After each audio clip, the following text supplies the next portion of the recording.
अब आपको हम पूज्य सरकार के जीवन की जो लोगों को जानने में बहुत ललक है, उस दर्शन दीर्घा को दर्शन आपको करवा रहे हैं, जहाँ पर पूज्य सरकार के बारे में वह हर चीज अंकित की गई है, जिस चीज को उनके भक्त और उनसे जुड़े हुए लोग जानना चाहते हैं।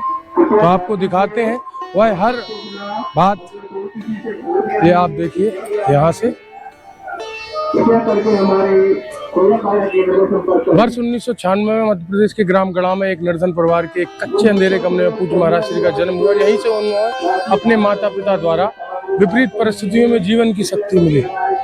उसके उपरांत ये आप देखिए जहाँ पर पूज्य महाराज श्री ने अपनी शुरुआती शिक्षा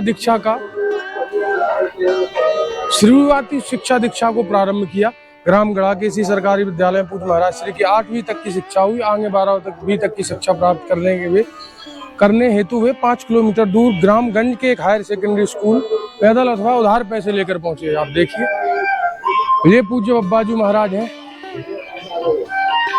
9 वर्ष की आयु में जब जीवन की विपरीत परिस्थितियां आई, तब महाराज श्री का मन व्यथित हुआ और वे दादा गुरु से कृपा मांगने पहुंचे। तो उन्होंने महाराज श्री का हाथ थाम कर उन्हें बालाजी के चरणों में अर्पित कर दिया। बाल काल में महाराज श्री का झुकाव सनातन की तरफ था। उनके दादा गुरु एक शुद्ध महापुरुष थे जो गांव के बाहर एक कुटिया बनाकर सन्यासी जीवन व्यतीत कर रहे थे। महाराज श्री कई बार उनका सानिध्य प्राप्त करते। ये सब वही दृश्य हैं जिन्हें आप भी इस वीडियो के माध्यम से देखेंगे। कहीं ना कहीं आंखें भर आएंगी। स्वप्न में मिली प्रेरणाओं को आदेश मानकर पूज्य महाराज श्री ने एक दिन अज्ञातवास पर जाने का कठिन संकल्प धारण कर लिया और लगभग 40 दिन के अज्ञातवास पर चले गए। पूज्य महाराज श्री अज्ञातवास में मिली बालाजी की कृपा को प्राप्त कर शास्त्रीय शिक्षा और गुरु मंत्र के लिए पूज्य महाराज श्री जगतगुरु भगवान श्री तुलसी पीठाधीश्वर पूज्य श्री रामभद्राचार्य महाराज की शरण में पहुंचे और उन्होंने अनुग्रह करके महाराज श्री को गुरु मंत्र प्राप्त किया। आप हम सभी जानते हैं कि पूज्य महाराज श्री के शिक्षा दीक्षा गुरु पूज्य रामभद्राचार्य महाराज जी। और ये आप वो सभी दृश्य देख रहे हैं जो कि पूज्य महाराज श्री के सनातन उत्थान के उपरांत ये सारे दिखते हैं, क्योंकि निर्धनता में कोई साथ नहीं होता है। जब आप संपन्न होते हैं, जब आपका प्रभुत्व होता है, तो हर व्यक्ति आपके साथ फोटो खिंचाने के लिए आतुर रहता है। वही ये बातें हैं। पूज्य सरकार जब सनातन संस्कृति के झंडे को फहरा चुके थे, उसके उपरांत की ये सारी झांकियां हैं। और पिछले 7 दिनों से तो हम भी यहाँ देख रहे हैं कि किस तरीके का यहाँ पर वातावरण है, आनंद आ रहा है। ये आप दर्शन करिए। पूज्य श्री बालाजी महाराज का चित्र है। सरकार के माता पिताजी, मैया तो हमारी मैया है।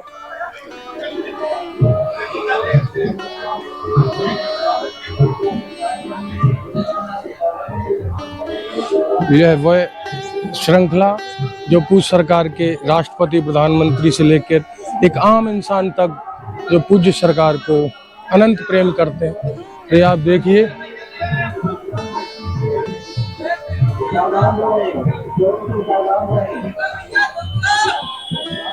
कथा में आनंद पूजो। ये चित्र उस समय का है जब पूज्य महाराज श्री वृंदावन से धाम पर आकर कथा प्रारंभ किए थे। मुझे याद है क्योंकि इसी समय हम भी वृंदावन में ही हुआ करते थे।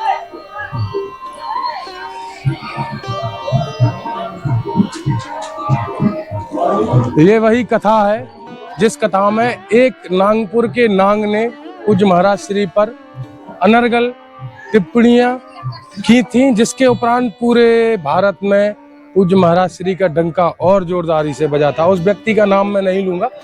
ये मुझे याद है, अच्छे से याद है। देश और विदेश के अनेक देशों में, देश और विश्व के अनेक देशों में सनातन के ध्वजवाहक बने पूज्य महाराज श्री को रोकने के लिए विधर्मियों ने अनेक षड्यंत्र रचे।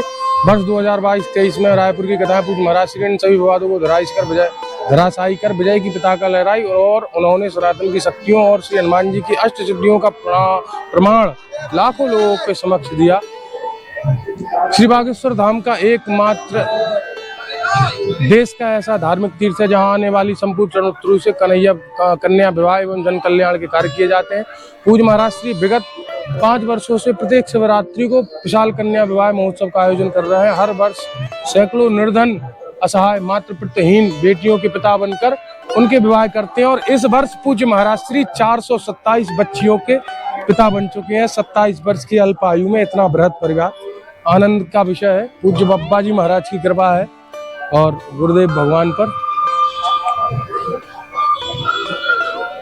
और ये भाई भाई के साथ पूज्य महाराज जी हम सभी को ये समझाते हुए कि कष्ट आएंगे, संघर्ष आएंगे, महाराज जी की जीवनी दिखाने का खासकर मेरा तो औचित्य बिल्कुल नहीं है, पर जो लोग थोड़े से कष्टों में डर जाते हैं, थोड़े से कष्ट में विचलित हो जाते हैं, उन्हें पूज्य सरकार की जीवनी अवश्य देखनी चाहिए ताकि वह लड़ सके उन विकट परिस्थितियों में, जिन विकट परिस्थितियों को हम लोग छोटी छोटी परिस्थितियों को विकट परिस्थितियां मान लेते हैं। ये वही महाराज श्री है कि आज से 5 साल पूर्व ही जो यहाँ आ रहे हैं ये मिलने के लिए पूज्य महाराज श्री को समय नहीं दिया करते थे और आज यहाँ पर जय जय हो रही है।